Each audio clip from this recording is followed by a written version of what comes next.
অনেক ট্রিটমেন্ট শেখার চেষ্টা করছো, আমি শেখানোর চেষ্টা করছি। আর স্যার থেকে আসলে স্যার অনেক কথা বলছে, আমার নিজেরও ভালো লাগছে। বিশ্ব কৃষ্টি কালচার নিয়ে এত ডিটেলস কথা ভালোই লাগছে শুনতে, মজাও লাগছে, কিন্তু কথাগুলো বাস্তব, এটা একটা কথা। আর এই হাসপাতালটা আসলে কি বলবো, এটা আমাদের একটা শাখা অফিসও বলা যায় না, দিঘুলের একটা অংশ। কিন্তু স্যার আসার পর স্যার যথেষ্ট কাজ করতেছে অফিস নিয়ে, চেষ্টা করতেছি যে এটাকে একটা আরো বেস্ট ভালো কিছু করার জন্য। আমি সবসময় বলে যে চেষ্টা করতেছি যেন তোমরা আমার মনে রাখো, আসলে মনে রাখবে, কারণ রাখার মতো অবস্থা। কারণ ফজলুল স্যারও কিন্তু স্যারের, আমরা কিন্তু একই, আমাদের একটা একই ভার্সিটি, আমাদের একটা চলতেছে। ফজলুল স্যারও যথেষ্ট করছে, যতটুকু পাশে করছে, ফজলুল অনেক ইনোভেটিভ ছিল। হ্যাঁ। এরপর স্যার আসলো, স্যারের চেষ্টা, ম্যাডামও চেষ্টা করতেছে অনেক, কিন্তু সীমাবদ্ধতা অনেক থাকে, কারণ চাইলেই তো আমরা অনেক কিছু করতে পারি না।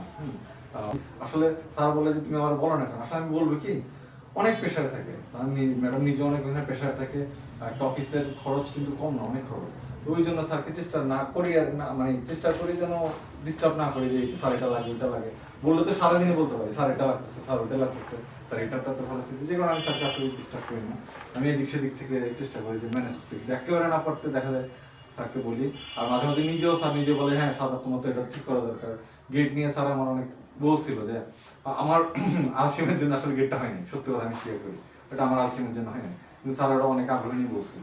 এরপর রং নিয়েও স্যারে চেষ্টা করতেছে। তারপর পিছে একটা বাথরুম, তো আমি ভাবছিলাম তোমরা বলবা এটা অসুবিধা, স্যার এতবার করে বলতো, তোমরা একবার বলবে না স্যার একটা বাথরুম নিলে ভালো হয়, এটা একটা অসুবিধা। হ্যাঁ, এটা একটা বলতে পারতো যে স্যার এখন আমার হাতটা বাদ করে বসে, কারণ ওরা সবাই শিক্ষিত, আসলে ওরা ম্যাক্সিমাম শিক্ষিত থাকে, এবং ওদের হ্যান্ডেল করে কিন্তু অনেক বড় একটা শিক্ষা। শুধু ইনজেকশন পুশ শিক্ষা তা না, পেট ওনাদের হ্যান্ডেল করে কিন্তু অনেক বড় শিক্ষা। কারণ এইটা এদেরকে হ্যান্ডেল করা মানে তুমি সব হ্যান্ডেল করতে পারবা। গরু ছাগল ওনাদের হ্যান্ডেল করা যত ইজি, পেট ওনাদের হ্যান্ডেল করা এত ইজি না, অনেক কঠিন। তোমাদের জন্য অনেক শুভকামনা রইল, দোয়া করবা, আমার জন্য করবা, স্যারের জন্য করবা, অফিসের সবার জন্য দোয়া করবা, ভালো থাকবা।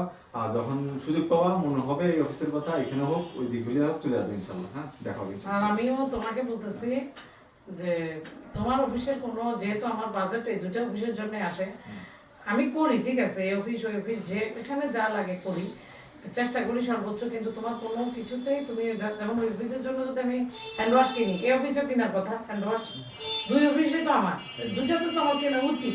তো তুমি এই জিনিসটা আমি কিনে দিলে ইয়া মামুন আর আজম সাহেব ওই পারে, তারা কিন্তু এগুলো রাখে, দেখে দেয়, রেখে সুন্দর করে যখন লাগবে তখন আবার ভরে দেয়। আমাদের ফজলু স্যার সম্পর্কে একটু বলে দিই, এটা না বললে নয়।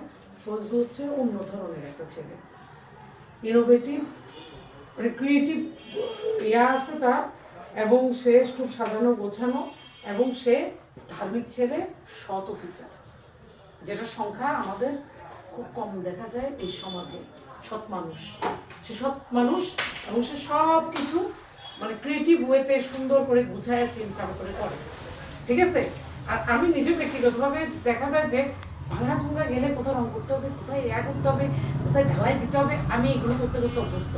চাকরি জীবনে 17 বছরে এগুলোই করছি, কোথায় ভাঙা চুঙ্গা ঠিক করারে, কোথায় গেট জং ধরছে রং করারে, এগুলো। কিন্তু আমার মধ্যে, আমি আমার দায়িত্ব স্যার আগের, এখন যাবো লাভিস্টোর একাডেমিতে 7 দিনের প্রশিক্ষণে, আমার স্যার আমাকে একদিন এসে খুব ঝাড়ছে।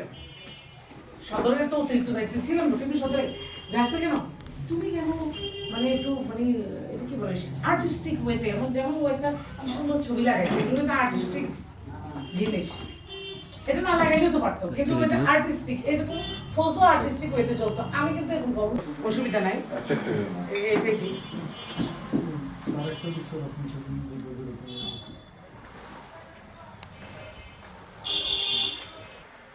তারপর ছবি নাও, সরে আসলে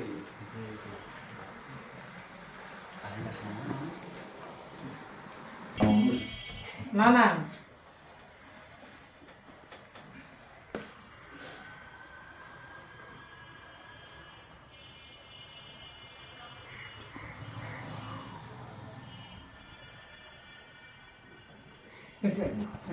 এরপরের জন, লাস্ট ওয়ান, অর্ণব আসো। অর্ণব কিন্তু ঘুমাচ্ছি না, তো শরীরটা একটু কমাইতে হবে, বেশি লাগতেছে, ছবিতে স্লিম ছিল।